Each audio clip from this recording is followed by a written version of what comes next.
एक शहर में एक परिवार रहता था। उस परिवार में हरी, उसकी पत्नी मीरा और उनका एक बेटा राहुल रहता था। राहुल के माँ बाप बड़े ही लालची थे। वो राहुल के लिए एक अमीर लड़की ढूंढ रहे थे, पर राहुल हमेशा से एक सुंदर लड़की चाहता था। अरे कल कमला मौसी का फोन आया था। वो अपने राहुल के लिए बड़ा ही अच्छा रिश्ता बता रही थी। लड़की अमीर घर की होनी चाहिए, उनको पहले ही बोल दो। अरे मैंने पहले ही पूछ लिया है, लड़की इकलौती है और खूब अमीर घर से है। चलो फिर उनसे बात कर लो और मिलने के लिए बोल दो। अगले दिन सब तैयार होकर लड़की देखने जा ही रहे होते हैं कि तभी राहुल का जरूरी फोन आ जाता है। अरे बेटा क्या हुआ, कहाँ जाने की बात कर रहे हो? अरे बाबूजी, एक जरूरी फोन आ गया है, मुझे अभी निकलना पड़ेगा। ठीक है तुम जाओ। राहुल के माँ बाबूजी अकेले ही लड़की देखने चले जाते हैं। लड़की वालों के घर में घुसते ही उनकी आंखें फटी की फटी रह जाती हैं। अरे वाह जी, देखो तो घर कितना सुंदर है। हाँ मीरा, तुम बिल्कुल सही बोल रही हो। दोनों अंदर जाते हैं और वहाँ लड़की के माँ बाप उनका बड़ा ही अच्छा स्वागत करते हैं।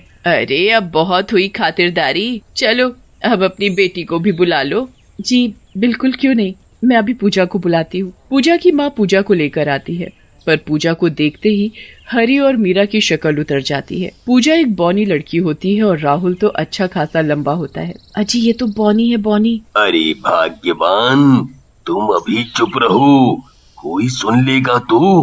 पूजा उनके सामने आकर बैठ जाती है। थोड़ी देर सब बातें करते हैं। देखिए, हमारी एक ही लड़की है और कोई बच्चा नहीं है। हमारे पास जो भी है हमारे बाद सब इसी का है। वैसे आपका बेटा नहीं आया, वो भी तो पूजा को पसंद कर लेता। अरे हमारी पसंद ही उसकी पसंद है। पूजा और उसके परिवार वाले बड़े ही खुश हो जाते हैं। राहुल के माँ बाप जैसे ही घर वापस आते हैं तो राहुल की माँ उसके बाबूजी से बोलती है, अजी आपने रिश्ते को हाँ कैसे कर दी? लड़की बौनी है, बौनी, और आपको तो पता है राहुल को एक सुंदर और लंबी लड़की चाहिए। कैसी बेकार की बात कर रही हो तुम? वो लोग कितने अमीर हैं, पता है ना? लड़की बौनी है ये बात हम उसे बताएंगे ही नहीं। जब शादी होगी तब की तब देख ही जाएगी। कुछ ही दिनों बाद शादी का दिन भी आ जाता है। पूजा जब मंडप पर आती है तो उसने ऊंची हील की चप्पल पहनी होती है ताकि उसके पति को उसके छोटे कद की वजह से शर्मिंदगी ना हो। इस वजह से उसका कद छोटा नहीं दिखता और उसका चेहरा भी घूंघट में छुपा हुआ होता है। शादी भी आराम से निपट जाती है। पर शादी के बाद जब पूजा अपना घूंघट उठाती है और अपनी हील वाली चप्पल उतारती है, तब राहुल को साफ साफ दिख जाता है कि पूजा तो एक बौनी है। हे भगवान, मेरे साथ धोखा हुआ है। मेरी शादी एक बौनी से हो गई है। माँ, बाबूजी, पूजा के माँ बाप ने हमारे साथ धोखा किया है। मेरे माँ बाप ने आपके साथ कोई धोखा नहीं किया। हमने आपसे कुछ नहीं छुपाया, चाहे आप अपने माँ बाबूजी से पूछ लो। क्या ये सच बोल रही है माँ? बेटा वो मैं चलो बेटा, अंदर चलकर मैं सब बताती हूँ। मुझे कुछ नहीं सुनना, मैं जा रहा हूँ यहाँ से। राहुल उसी वक्त घर से बाहर चला जाता है। पूजा को बहुत दुख होता है। वो बेचारी अकेले कमरे में बैठी रोती रहती है। राहुल अगले दिन वापस आता है। पूजा राहुल से बात करने की बहुत कोशिश करती है, पर राहुल उसे हर बार दुत्कार देता है और कुछ दिनों के लिए बाहर चला जाता है। हे भगवान, आपने मेरे साथ ऐसा क्यों किया? मैं ऐसे कैसे जी पाऊंगी? एक दिन पूजा के माँ बाप का बहुत बड़ा नुकसान हो जाता है, जिसमें वो बिल्कुल गरीब हो जाते हैं। ये बात जैसे ही पूजा के सास ससुर को पता चलती है, वो पूजा से नफरत करने लगते हैं। एक दिन वो पूजा को एक बड़े से बैग में बंद करने लगते हैं। छोड़ दो मुझे, आप लोग मेरे साथ ऐसा क्यों कर रहे हो? चुप कर समझी, और अब तेरे माँ बाप भी कंगाल हो गए हैं। तू किसी काम की नहीं रही।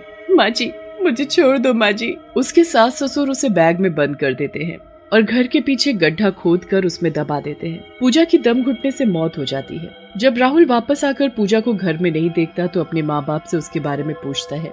बेटा वो उसकी माँ बीमार है ना, तो वो कुछ दिनों के लिए वहाँ रहने गई है। अच्छा ठीक है माँ। अगले दिन जब राहुल अपने कमरे में शीशे के आगे खड़ा तैयार हो रहा होता है, तभी उसे शीशे में एक बौनी चुड़ैल दिखाई देती है। चुड़ैल को देख वो घबरा जाता है और तुरंत पीछे मुड़कर देखता है, पर वहाँ तो कोई भी नहीं होता। अभी मेरे पीछे एक चुड़ैल थी, तो फिर अचानक से गायब कैसे हो गई? शायद ये मेरा वहम हो। राहुल उस बात को नजरअंदाज कर देता है, पर वो बहुत ही डर जाता है। वो इस बारे में किसी से कुछ कहता भी नहीं है।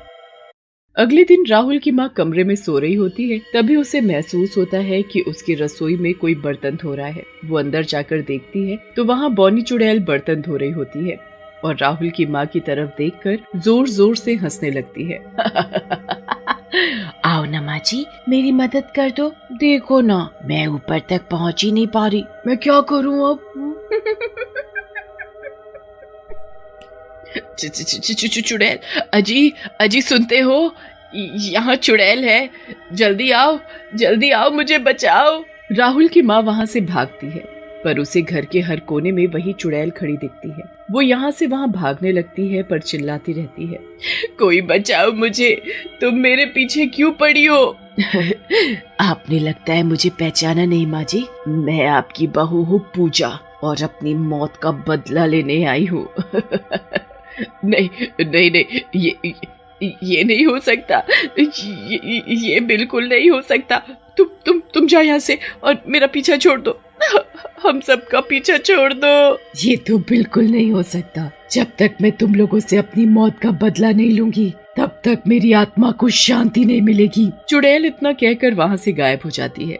उसके बाद राहुल की माँ सारी बात राहुल के पापा को बताती है। अरे ये तुम्हारा वहम है और कुछ नहीं, तुम बस उस पूजा के मरने से डर गई हो, इसलिए तुम्हें वो दिखाई देती है। हाँ।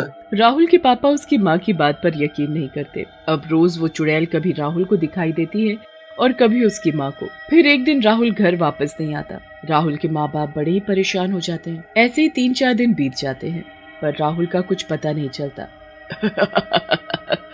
क्या हुआ? राहुल का कुछ पता नहीं चला क्या?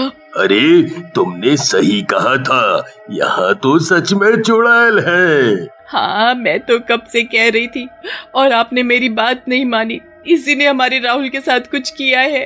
बिल्कुल सही पहचाना तुम लोगों ने। मैंने ही राहुल को एक बैग में बंद करके घर के पास दफना दिया है, जैसे तुमने मुझे किया था।